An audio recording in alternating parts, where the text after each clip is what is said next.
All right. Good afternoon, everyone. Welcome to another Ask CASA session. We have an exciting presentation going on today. We have Ashley and Luke, who are here with us from the DA's office in Worcester County. I wanted to just start off the presentation by thanking them for their time, for being here, and just sharing their knowledge with us. We have a very valued relationship with the DA's office. I think this is like the third presentation that they have done for us for Ask CASA. So again, we appreciate you guys. We appreciate the partnership that we have with you guys. And yeah, thanks for being here. Today, they are going to present on substance use disorder and substance misuse. We'll take a look at different kinds of substance use, some of the most common drugs that are being used, how it impacts the youth that we serve on our cases, and beforehand, some of the parents that come into play as to the substance abuse that they're struggling with and how that impacts our work as CASAs. So I am going to hand it over to them. They're going to do some screen sharing so that we can see slides. I will send those out following the presentation. And then I did discuss with them, we are going to have dedicated time for questions. So if you guys have questions as the presentation is going on, you can either keep them handy to yourself, pop them in the chat, but just know that we will be addressing all questions at the very end of the presentation rather than kind of scattered in the midst of the presentation. All right. Thank you, guys. Perfect. Thank you so much. So I'm Luke and I'm here with Ashley today. So we're going to kind of dive right into the presentation, which is going to be talking about substance use disorder versus substance misuse. Like it was just mentioned, if you have questions, feel free to throw it in the chat. We're going to try to answer some questions at the end. I love to talk. I know Ashley does as well. So I'm going to try to keep to the framework so that it gives you guys an opportunity to ask any questions that you might have throughout, or even just questions about our work as it relates to the office. A lot of times I feel like people do hear what we have to say, they digest it, and they come up with some really interesting questions as it relates to either what we're seeing in the county or some of the things that we see within our work, contracting with clinical providers who do kind of that face-to-face work. But we're happy to be here, and I'm happy to answer all the questions at the end. So we're going to obviously talk about what substance use disorder is, and what substance misuse is. And we're just going to kind of hop right in. I am going to share my screen so you guys will have access to our presentation. Just give me one moment.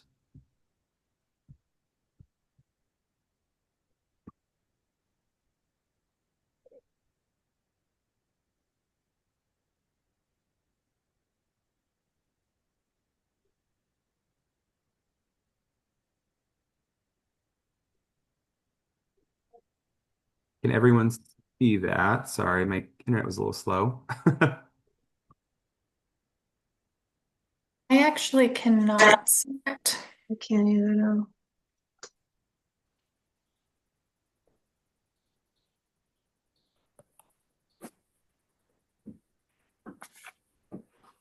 And how about now? No. One second. One second.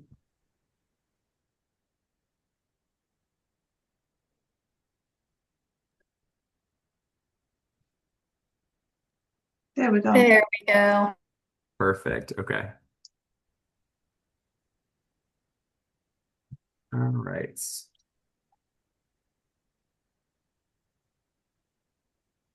So we're gonna Okay. try. Oh, sorry. No, go right ahead, Ashley. So DA Early is the Chief Law Enforcement Officer, and he works with the law enforcement agencies in 60 communities that make up Worcester County. The District Attorney oversees more than 100 prosecutors handling cases in 11 different courts. So like Luke said, we work in the community outreach unit. We do a lot of presentation events for the schools and community. And our DA Early, he's really big on prevention and intervention, and that's why we're here today.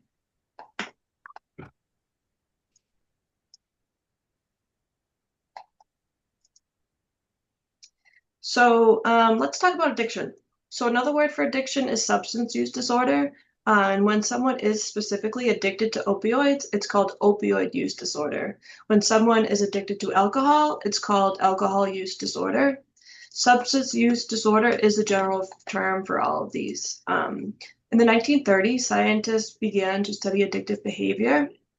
They thought addiction was due to lack of morals and willpower, and it was met with punishment rather than treatment. And now we know that's incorrect.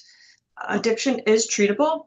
It's a chronic brain disease that can be compared to other chronic diseases like diabetes or heart disease or even high blood pressure. In this case of addiction, the brain is the organ which is impacted the most. Chronic diseases don't really go away, but a person can manage the disease with regular care and attention, maybe medicine, to avoid getting worse or even dying. Okay, so understanding addiction, to break it down. So one of the most important things that we're going to talk about is going to be dopamine, because the question is why do these substances have the ability to affect our brains or change those chemical pathways? And one of the main reasons why is because a lot of our behaviors are based on motivation, which is driven by this brain chemical we have called dopamine. So it's that good pleasure chemical in our brain that tells us something is really good for our survival, or something that we're doing is good for us because we experience this type of pleasure release. What ends up happening when we introduce a substance like alcohol or drugs is quite often it kind of hijacks that number one spot, because what ends up happening is it tricks the brain into releasing dopamine when we use a substance, whether it's alcohol, nicotine, a stimulant, and we get these large surges of almost like artificial dopamine, but it's actually naturally occurring, but we're seeing it from this external source. So our body is often tricked into releasing these large amounts of dopamine. So while the initial decision to take a drug is voluntary, what ends up happening with continued use, sorry, I apologize, is it becomes involuntary. So the brain makes less dopamine naturally because it starts relying and needing more of it from the drugs to get the same effect. This is kind of what we refer to as reliance or tolerance. And it also has the ability to affect things like self-control, which can really impact a lot of our decisions. And it affects the parts of the brain that are responsible for impulsivity. So I don't know about anyone else, but the first thing I think of when I think of impulsivity, a lot of the times is making a decision without really thinking about the consequences of those actions. Your perception kind of changes. So when you introduce drugs or alcohol into your system, we already know that the chemical pathways and those reward centers are starting to change because of that outside source of dopamine that's kind of flooding our systems. Then you start making these decisions because you're saying to yourself, oh, the perceived risk isn't as risky as what I'm thinking. This impulsivity kind of accelerates. It becomes a lot more exacerbated. You think you're, invincible. The decisions you make don't really have as negative consequences. And so that's just one important thing that I wanted to mention, because a lot of times people will say, well, taking a substance is a voluntary decision. And in the beginning, it absolutely is. But towards the middle or the end parts, when people get really into the throes of substance use or even misuse, which we're going to talk about a little bit more in depth, that decision becomes involuntary.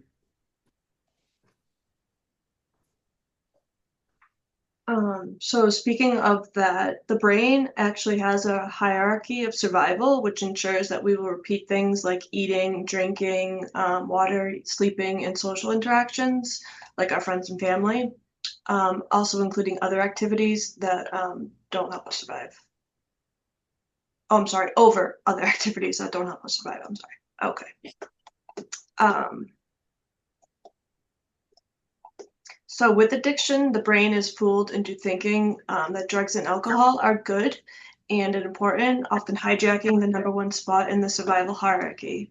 With addiction, the brain tells the body that alcohol or drugs are more important than food, water, sleep, and social interactions with family and friends. When a person is addicted to a drug, finding and using that drug can begin to feel like the most important thing, more important than all these other things like the family, friends, school, sports, health, etc. Yeah, so just like Ashley was saying, so we have this like Maslow's hierarchy of survival, right? So you get a surge of dopamine when you eat your favorite food, whether that's pizza or tacos. I don't know what everyone loves to eat, but your body will release that dopamine to say it's good for you. When you introduce drugs, it takes that number one spot, often throwing those to the side.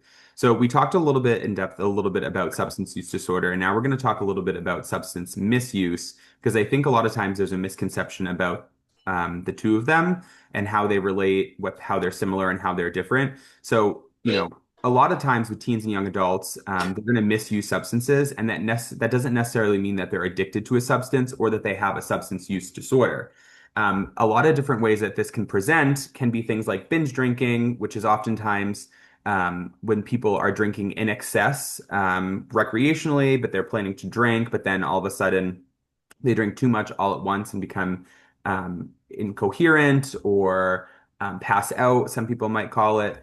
But then it also might be polysubstance use. So a lot of the times we've seen, at least with youth exposure, that when it's recreational misuse, it might be the mixing of medications, so like benzos or stimulants with recreational use of like alcohol. So whether they're in a party setting and they're mixing alcohol with another substance, that's what we call polysubstance misuse.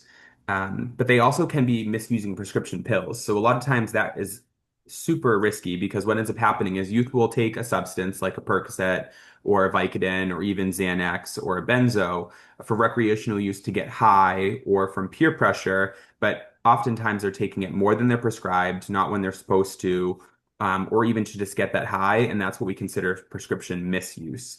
And we know that misusing substances obviously regularly can change the way that the brain functions. So if your teen or young adult engages in recreational misuse, whether it's binge drinking or taking a prescription when they're not prescribed, it can lead to or put them at a greater risk of developing a substance use disorder.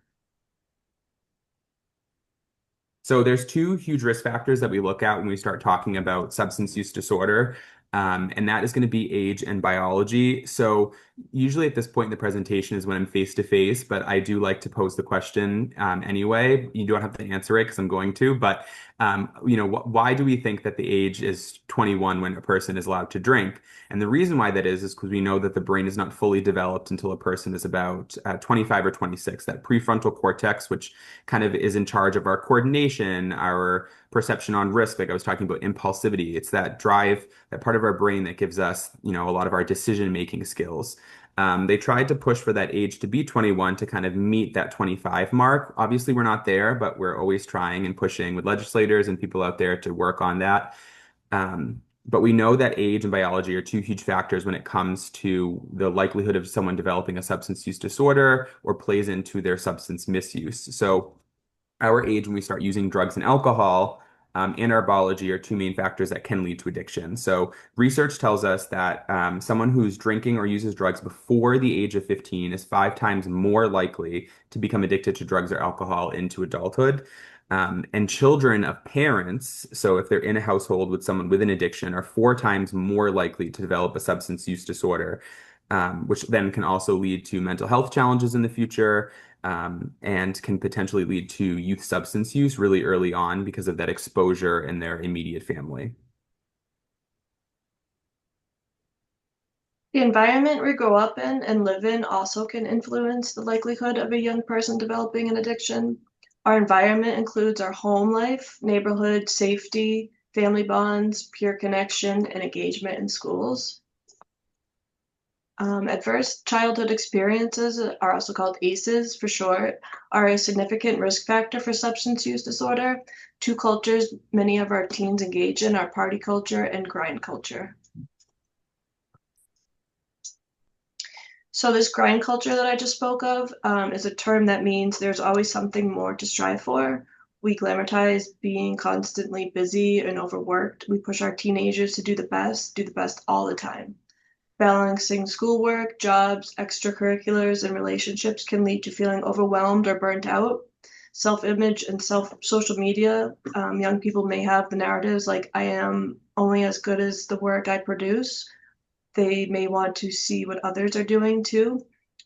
Pressure also comes from parents, guardians, teachers, principals, and even society. All of this pressure on our teens to be productive and successful is incredibly stressful for them. And this stress can lead them to misuse other prescriptions like Adderall or to help stay up longer to study, focus, and they also self-medicate to escape from this stress with substances like benzos or Xanax, marijuana, and alcohol.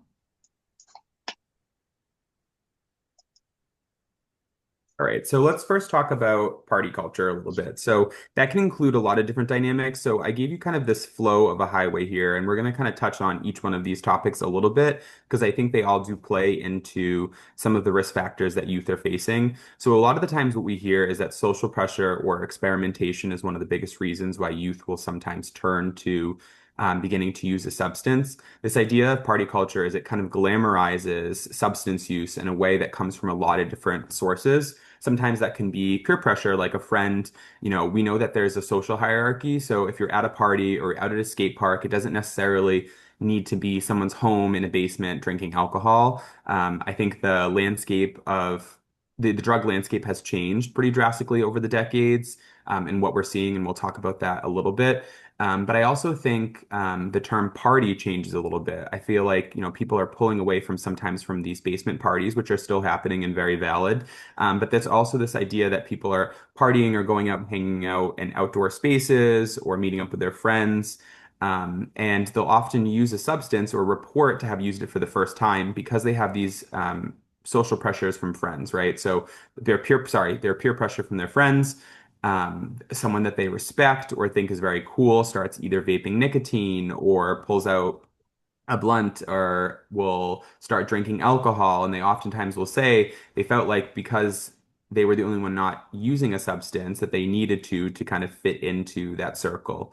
A lot of times with social media, it can come from inadvertent and very intentional programming or materials. So if I take vaping, for instance, and what we're seeing is that companies are targeting ads to promote this idea that vaping is like safe and clean and healthy, and it's not this like smoker cigarette, and that it has all these, appealing flavors and fun glossy packaging.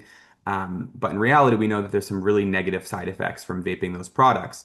There's also going to be social media platforms like Instagram and TikTok that are kind of organic in a sense, where influencers are posting their content without realizing that there's consequences to kind of some of their lifestyle choices. And I can give a good example. But I was talking with a teen once, and they were saying, I understand when I look at these, promotions for like vape pens, that is pretty intentional, that they're trying to market this product. And I thought that was a really big thing of a youth to recognize. But then if we look in social media sources like Instagram or TikTok, a lot of the times it's, subconscious or subliminal messaging that people don't pick up on right away, but it just promotes this idea that substance use is okay. And I can give you an example, but there's a singer, and I don't know if anyone's familiar with her, Lana Del Rey. She posted a TikTok, and I think there was a few of them where she was just singing her music, and people who felt inspired by her weren't looking to her to kind of follow in her lead in any way, just to listen to her music and to understand it. But she was consistently vaping at most of her concerts, and she actually took her vape and stuck it on her mic stand. So I always bring up that example because I think it just shows that not only will there be direct marketing or pressure from friends, there's all these external sources that kind of promote the idea of substance use. And I think a lot of teens can feel that in a lot of ways, whether they are recognizing it or not. And then we have the other route where, we have this marker right here. It talks about self-image. A lot of times youth who are experiencing mental health concerns like anxiety and depression will turn to a substance to kind of try to relieve some of those feelings or anxiety and depression. And what we know is that it becomes this vicious cycle that once you start using a substance to try to relieve some of those mental health concerns, all it does is kind of circle back, and we'll talk about that a little bit more. I want to talk about ACEs just a little bit. I know Ashley talked about it. So basically what ACEs are adverse childhood experiences that just put the likelihood of developing a substance use disorder for those who have a higher count of ACEs, makes their percentage to develop one a lot higher. So ACEs can look like anything from abuse to neglect or household dysfunction. This is potentially traumatic events that occur in childhood from 0 to about 17 years of age. And then some common groups they experience more than others is they can have long-term negative effects on their health, opportunity and well-being.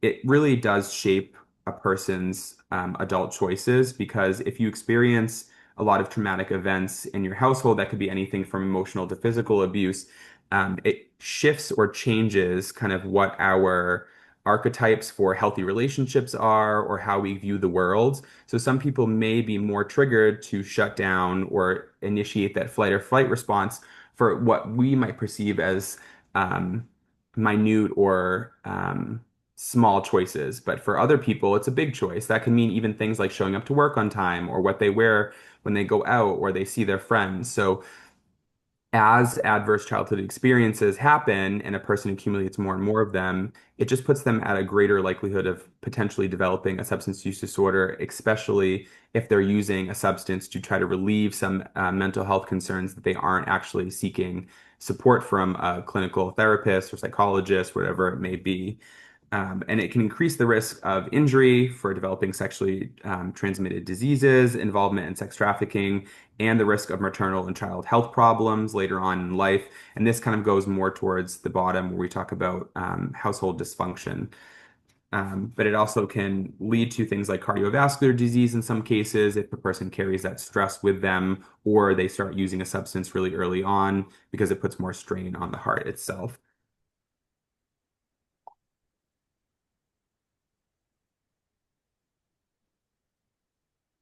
Ashley, I think this was you. Yeah. Oh, I know. I'm sorry. So increased exposure to parental substance use disorder in the household. This leads to things like impairment, depression, anxiety, or oppositional disorders, emotional, behavior, physical, and social problems, poor communication, if the home isn't safe, increased conflict in that home, sense of isolation and shame, increased risk of earlier onset and acceleration in substance use patterns, also higher rates of alcohol and drug use disorders. And the impact of parental substance use on parenting. So parents with substance use disorders may not be able to function effectively in a parental role, and this can be due to quite a few things.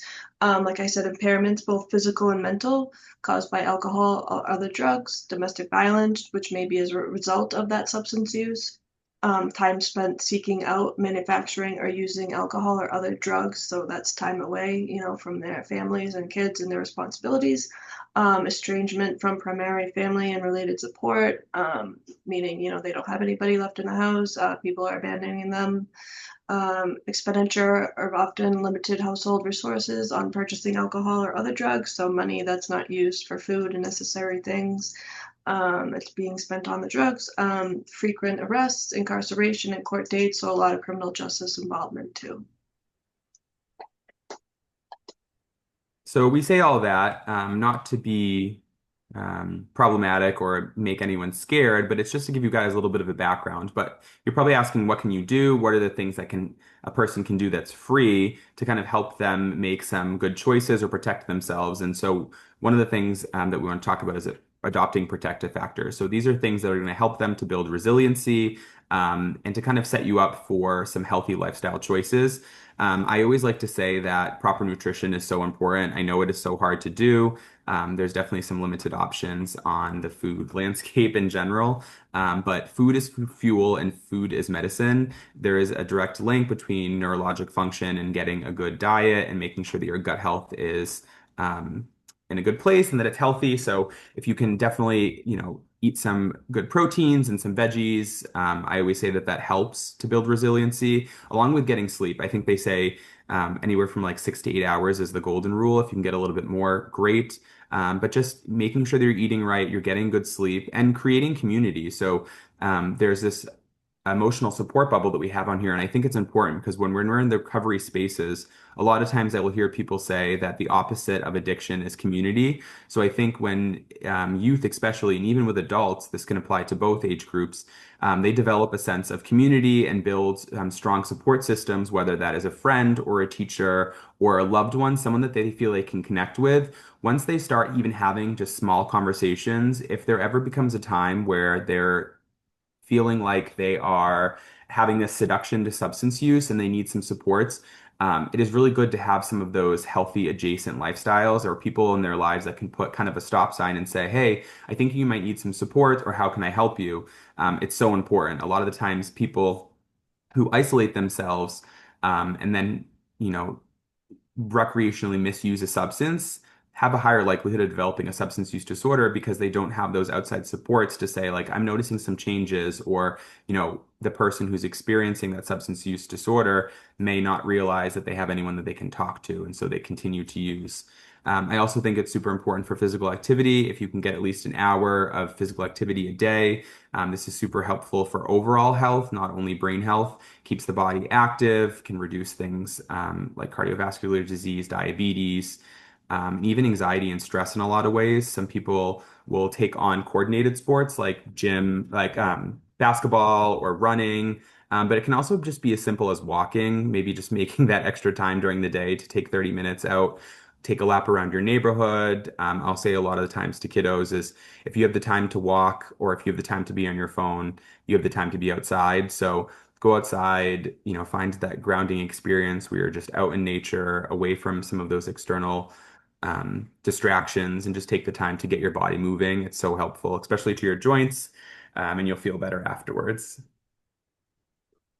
So this is a little bit about self-medicating, what I talked about before. So it does become this vicious cycle because oftentimes people who are isolated and who are using a substance for maybe some mental health concerns, and at baseline, I think they were seeing a higher prevalence of reported or people who are self-reporting that they have some mental health concerns, whether it's anxiety or depression or some other type of mental health illness.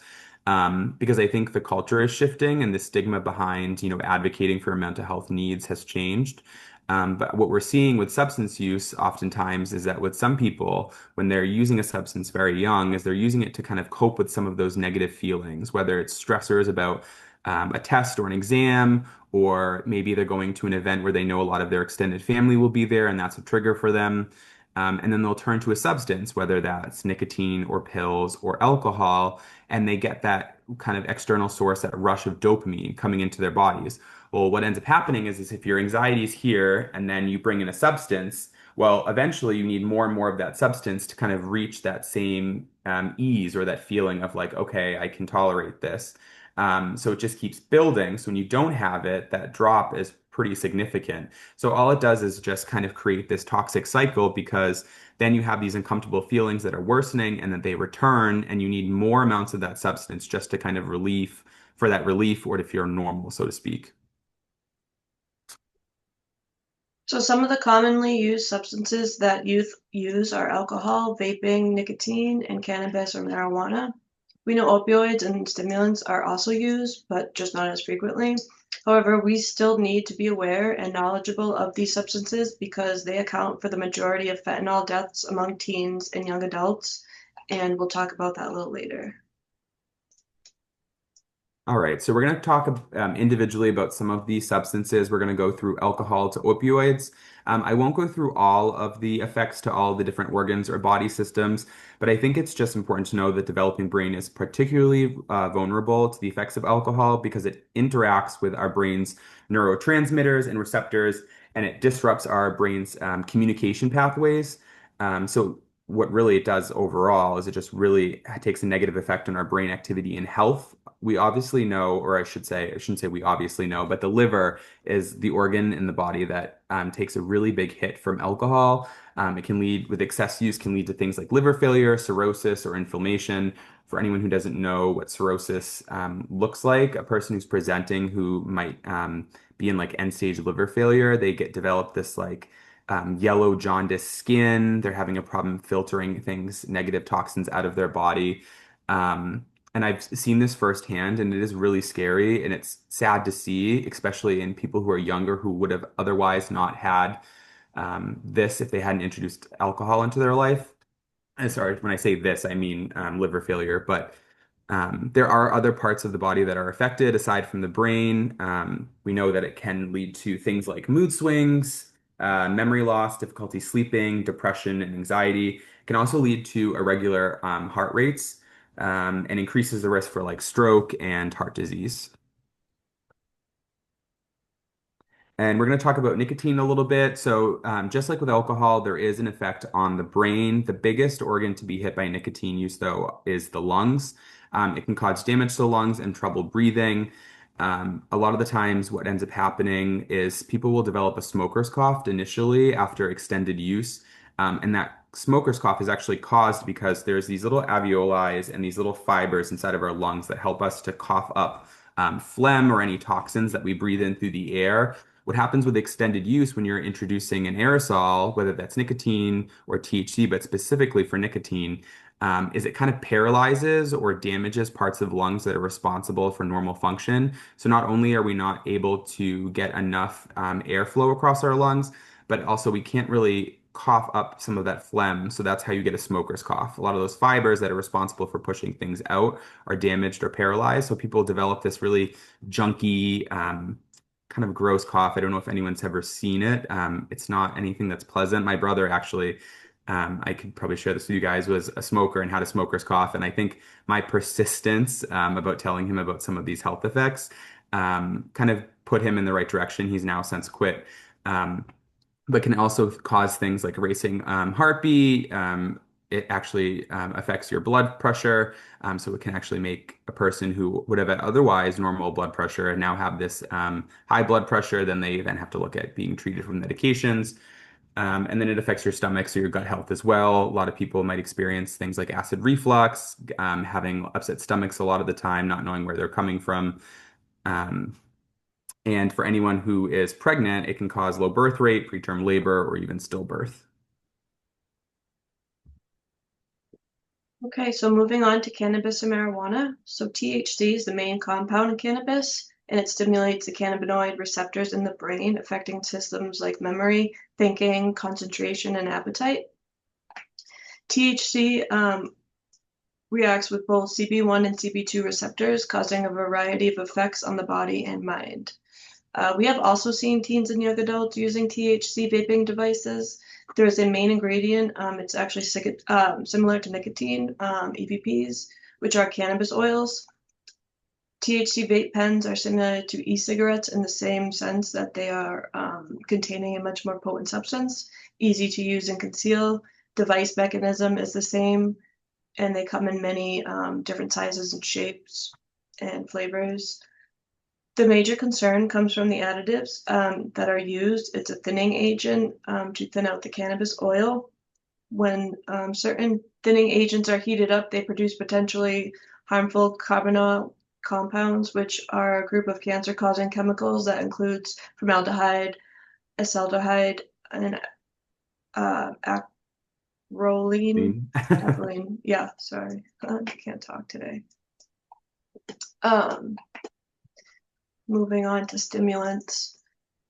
So the health consequences for these, for the brain, like stroke, seizures, headaches, depression, anxiety, irritability, memory loss, and loss of concentration. For the lungs, it's chest pain, cough, increased respiration. The mouth, dry mouth, chapped lips, or worn teeth. For the heart, increased heart rate, high blood pressure, risk of heart attack, and heart rhythm disorders.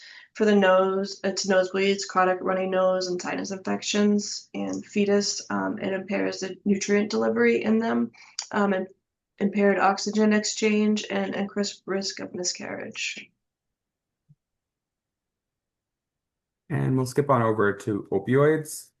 So for anyone who doesn't know, I usually like to stop here and just give a little bit of a breakdown because I do think when we start throwing out lots of different names, it can get a little confusing. So anyone who is not familiar, just to kind of give a general overview. So opioids can be broken down into kind of a sliding scale of how they're defined. So we have naturally occurring opioids, which are things like morphine that come from a poppy plant. They're naturally derived. We then have semi-synthetic opioids, which are going to be things like your benzos. They're going to be things that are semi-synthetic. So they're part man-made in a lab and developed by humans. And then the other part of them is naturally occurring from a plant. And then we have fully synthetic opioids, which is really what the concern is nowadays for the drug market, the drug landscape that we're seeing, because fully synthetic opioids like carfentanil, fentanyl is what we're really seeing for Massachusetts and across the nation. Is fully synthetic and it's about 50 to 100 times more potent than morphine. It also does not need to be grown. So a lot of the times we can equate most of the overdoses that we're seeing from opioids to fentanyl because of the potency of it and the cost effectiveness that it is to the people that are producing it. So the dealers who are creating these, opioids, fentanyl and carfentanil, they know it's a lot more potent. And they also know that it's a lot cheaper to make. I wish I had the number right in front of me, but it is like pennies comparatively to create fentanyl. It is so cheap and so potent. And I did actually pull up a really great slide that I'm going to show you next. So I am jumping ahead a little bit that talks about how potent it is and gives you guys an idea about how much it would take to cause an overdose. But just very quickly, there are some really negative health effects from opioid use, especially if you have an opioid use disorder, because it can lead to things like cardiovascular disease. It slows down the respiratory system, so they are designed to slow the body down and create this euphoria because it's supposed to be pain relief. What ends up happening a lot of times is people will take too much of it, not realizing, and it lowers your blood pressure, it lowers your heart rate, and it slows your respiratory system down. So if you ever experience someone who's experienced an overdose, and we're going to talk about that in a second, their body is going to slow down because that is what the medication is designed to do. So what ends up happening though is they take too much of it and it shuts the lungs down completely. So while their heart might still be pumping, they stop breathing completely, which we know breathing is something that we need to sustain life. But people who use opioids, they're going to have some decision-making skills that are going to be impaired, problems with focus and concentration, making some important decisions for their life, deciding that using a substance is more important than anything else because, like we talked about before, it kind of hijacks that top spot. So they're going to be just looking for that substance to feel normal, to get that high. And it can also lead to things like cirrhosis, same with alcohol, but also like gastroschisis, and anyone who has who's pregnant and has a fetus, it can lead to developmental delays and increased risk of SIDS, which is sudden infant death syndrome. A lot of times, if a parent comes in, or I should say, a mother who is carrying a child and she's pregnant and is using opioids and has an opioid use disorder, that child is then born addicted and has to be weaned off of the medication, usually in an ICU setting, to kind of get those supports. So these are just a couple of the health consequences. And on the slide that I kind of jumped ahead on, we wanted to show you guys all it takes for opioids to be a lethal dose. So in front of us is 2 milligrams of fentanyl, which is really, if you put it next to a penny, like the I on Abe Lincoln, or just right here, the tip of a pencil, that is all it takes for the average person to experience an overdose, is just 2 milligrams of fentanyl. I always like to say, people think when we talk about opioids that when it's man-made, it's clean, and that it's safe, and that they know the chemistry behind all of this. And the reality is, a lot of the times these labs are under tarps or in the woods or in a trailer or somewhere where they're not performing quality controls. And while they might be measuring things out, I like to refer to fentanyl being placed into a batch of drugs as like a cookie recipe. So fentanyl is what we're seeing being the main perpetrator of a lot of overdoses, because a person might be purchasing what they think is Adderall to study for an exam, or Molly at a concert because they only recreationally misuse and they don't have a use disorder and they just want to go with their friends and have fun, quote unquote. But what ends up happening is when fentanyl is mixed in, you don't know the distribution of it and in the larger scale of whatever it is that they're manufacturing. So if you're making a big batch of Adderall and you throw in fentanyl, well, I don't know if I'm getting 5 milligrams and the person next to me is getting 2 because of the distribution and the actual making of the product. So it kind of goes back to my cookie recipe. I feel like that's the best way to explain it. The fentanyl is the chocolate chips, and the cookie batter is actually whatever desired medication is that the person is trying to purchase. So, kind of like Luke was talking about, these are counterfeit pills. So all across the US, we're seeing counterfeit pills, pills that are marked as pain pills like Xanax or Adderall, and it's laced with fentanyl. We can see by the picture, it's really hard to tell the fake from the real thing. In 2021 alone, law enforcement seized more than 9.6 million counterfeit pills from the street. Counterfeit pills are one of the main causes of fentanyl deaths among teens and young adults, doubling since 2018. This makes the current illicit drug market incredibly risky. Like what Luke was saying, you can't be certain with what you have. Years ago, teens and young adults may have been able to experience with these drugs, but these days fentanyl has been found in everything and it's everywhere. So like Luke was saying, you just don't know what you're going to get and what kind of dose you're going to get because they're making them. So regularly and cheap and easy and like counterfeiting them, like Luke was saying. Thank you. Yeah. And so I just wanted to add one point to this slide too with counterfeit pills. So the DA has created a one pill can kill campaign, and national data is showing us that this is the most risky for youth because this accounts for almost all of the overdose deaths that we're seeing in youth because it's not just someone who, I think there's this idea that, oh, I'm invincible or I'll be fine. It was just one pill, right? But we're seeing this increase in the number of overdoses occurring with first or second time users because of the introduction of lethal doses of fentanyl. So it doesn't mean that you have to have a 30-year use disorder and have had multiple overdoses for this to really affect you. I think youth, sometimes forget that what they're getting isn't promised to them. It's not something that they like unless you have eyes on it at all times, you really don't know what you're getting. And that is one of the biggest takeaways is that you have no idea what you're buying. I can almost guarantee in 95% of the cases, if a person is buying an Adderall or a benzo off the street market, they're actually getting fentanyl or another type of drug that's actually going to be mixed in because it's a lot cheaper.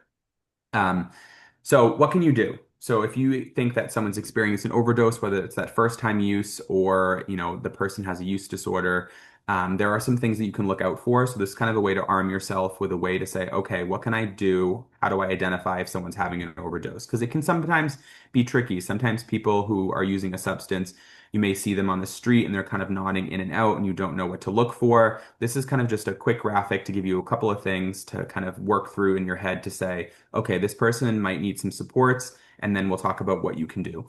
So a person might have a change in color, so their face and lips. So primarily, it's going to be like their lips and their fingertips are going to be almost like a bluish color. For anyone that has darker skin, it's going to look a little bit gray. Their face is going to be pale or clammy to the touch. Throwing them in a shower is not going to work. Don't try to give them water. That's not going to wake them up. If their body is limp, so you try to lift an arm or a leg and they're not responding, this might be a good sign that they're experiencing an overdose. They could be gurgling, vomiting. It slows down their respiration. So a typical person will have anywhere from 16 to 20 respirations per minute. For a person that's experiencing an overdose, there may be no respirations or up to 5 respirations a minute. So if you notice that they're having this agonal or this struggle breathing, this type of noise where it's like, and then it's a very, very long pause before their next breath, that's a good indicator they may be experiencing an overdose. Their breathing is going to slow down. Same with their heart. We know that it slows down the respiratory system. It also slows down their heart rate. So if you can't feel for a pulse, that might also be an indicator. Um, and then also, sorry, I'm frozen on my end. I apologize. They can't be awakened. So we have something that I like to call sternal rubs. So if you actually form almost like a fist in the ball of your hand and kind of create a ridge of knuckles, you can use this part of your hand to actually either rub on the top of their upper lip or right down their sternum, which is going to be in between kind of both their breasts or in the middle of their chest. That is going to be pretty painful. If you really do push and try that on someone, it is not supposed to be pleasant. The idea is to stimulate them or to arouse them and wake them up. So if they're not responding to that painful stimuli, that's a good indicator that they might be experiencing overdose if it's coupled with some of these other symptoms. So you're probably wondering, okay, I've identified that a person may be having an overdose. So we're going to talk a little bit about what the first thing you should do is. And this is something that you should do in any scenario where someone needs medical attention or might be in trouble. So today, emergency, police, firefighters, even schools and the public have naloxone or Narcan to help save lives by reversing the effects of an overdose. It's like an EpiPen for opioid overdoses. If someone isn't having an opioid overdose, Narcan won't hurt them. Most U.S. states have first responder and public naloxone laws, making naloxone readily available to the public and first responders as one of the top initiatives and best practices to help in combating the health crisis today. Yeah, so in any scenario, like Ashley was saying, just call 911. We have this life-saving drug called Narcan that's provided through a lot of different initiatives. I know in Worcester County, Health and Human Services and a lot of different places will actually offer it out. And so you can actually pick these up. I always carry Narcan on me. I will share one story because it was one of those like moments where I was like, oh my gosh. I went to a concert when I first started this job, and there was someone who purchased a substance from someone in a bathroom. I turn around, this person ended up having an overdose. Luckily, the venue also had Narcan, so it really is life-saving. What it does is it kind of bumps out those molecules off the opioid receptors in your brain to reverse the effects of an opioid overdose. So it really is life-saving. It doesn't actually affect a person who may be using something else or could be experiencing like a heart attack. If I were to take the Narcan, which is pictured on the screen, it looks like a little nasal spray. It's super easy to use. If I were to spray it at my nose right now, there would be no negative health effects to me. So in any instance, if you have it and you've gone to a training, please use it, but always just call 911 first. Depending on the town you are within the county, usually response time is anywhere from 4 to 6 minutes. If you're in the city, it's right about at the 4 or a little bit sooner in some cases. But just call 911. I know for a lot of youth, I've heard them say, or even adults, nobody wants to get on the phone and even make calls to their PCPs anymore, never mind call 911. I know it's scary, but we actually have something really awesome in Massachusetts, which is the Good Samaritan law. So that will actually protect anyone, a bystander, a friend, a family member, from calling 911 services for the person to get some supports. The reason why we created this law was so that people weren't facing prosecution if they were in a really sticky situation because they were trying to do something good. They were trying to save a life. The only time, and I bring this up, that there may be charges brought against you is if you call 911, they report to the scene and there is a large quantity of substances. They may want to just talk with you and figure out what's going on. I call it the three W's. So wait. So if you have enough of a substance at the scene to be able to say that's distribution, that could put you into jeopardy of needing to go down the legal system. But it's also for warrants. So if a person has a warrant, it doesn't protect them. So if they call 911, they have an active warrant, that can put them into a little bit of trouble. And I'm forgetting my third W. Wait. Weapon. Or, oh, and weapons. Thank you, Ashley. So if there's any weapons on the scene, illegal weapons, anything like that. But in most instances, law enforcement will work with the person that's calling 911. We just ask that they stay around to be able to report back to 911 or whoever responds, whether that's ambulance or fire, just to say kind of what had happened, what they witnessed, and just to stay on the scene in case there's any changes in the person who's experiencing the overdose. More than likely, I always like to say to people, those three W's don't really come into play. I think a lot of times youth are scared, right? They're at a basketball court or a party. Somebody may be mixing, benzos with alcohol, two depressants. That person's respiratory system shuts down. The friend doesn't know what to do. They will not get in trouble for underage drinking. The Good Samaritan law will protect people from facing charges for this reason because they're doing something good. They're trying to save a life. So always just call 911. That's my biggest takeaway. You don't have to really pay attention to the three W's as much. Just call 911 to get that person those supports. So quick recap. So we threw this in here just a way for caregivers, anyone in a youth's life to kind of map out what they think may be problematic substance use. Some things that a person can look out for are going to be changes in mood. If a person is using a substance, you may notice that there is this complete shift that's a little bit different maybe than puberty, where they're becoming more impulsive. They're having a hard time with like even interpersonal communications. Introducing those substances makes them more withdrawn. They are more isolated or more likely to explode.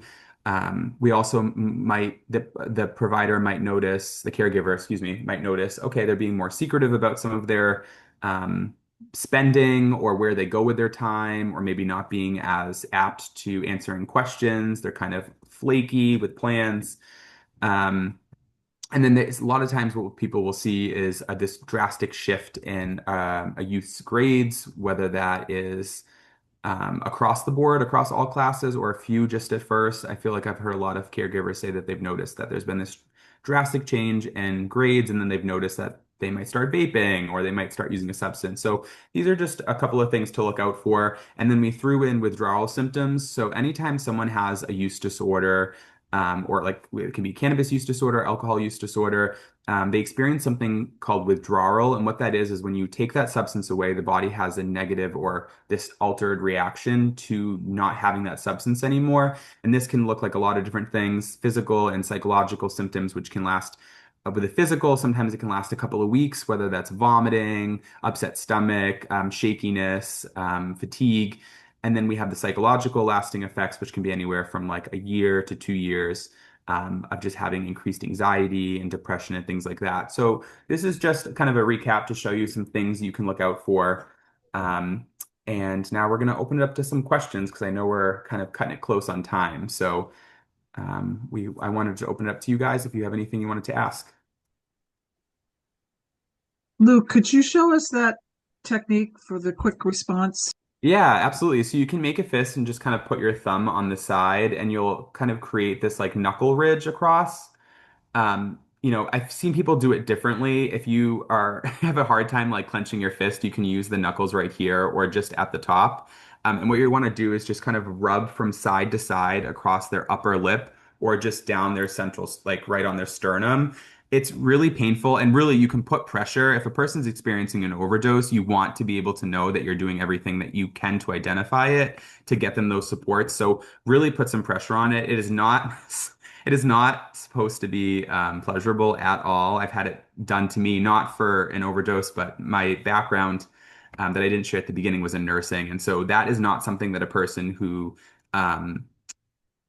that's not something anyone wants to experience, especially if they're having an overdose. So if they're not responding to that, it's a good indicator that they're probably down for the count and need some supports. I've also kind of heard like pinching your neck, like a little monkey bite on your neck. So, yeah. Thank you. Yeah, absolutely. Any other questions or comments for Luke and Ashley? Sorry, accidentally muted myself. All right. Well, this was wonderful. Thank you guys so much. I know I said at the beginning, but I do have those slides from Ashley and Luke, so I will send a follow-up email as always so that you all have access to this information and can keep it handy. Substance use is such a large concern on the cases that we serve on, whether that's with biological parents or youth themselves. So this is one area where we can constantly be keeping up with the knowledge, learning more as it comes. So we really appreciate you guys taking the time to teach us what you guys do best and help us serve these youth and the parents that are on our cases even better. So thank you guys so much. Have a great rest of your day, everyone. Always good Thank to you. And see you. Thank you. thank you all for being here. I did want to mention too, Jordan, you're welcome to share my email afterwards if people have questions that Okay. they can ask offline. I also have some resources that I have at the end of the presentation that people are able to kind of peruse through and look at if they think that someone needs some supports. And it's just some really good local resources if anyone has any mental health or substance use concerns and just ways to get some Awesome. supports. But I thank you Thank guys you for so being much. here today. Thank you. I'll post the recording on the YouTube channel as well in case anyone ever wants to watch it back or even share some of this information with the youth or the caregivers that are on your guys' cases. Perfect. Sounds Amazing. good. Well, thank you, Thank you all everyone. again. Have a wonderful day. You Thanks, too. you too. Bye-bye. Bye.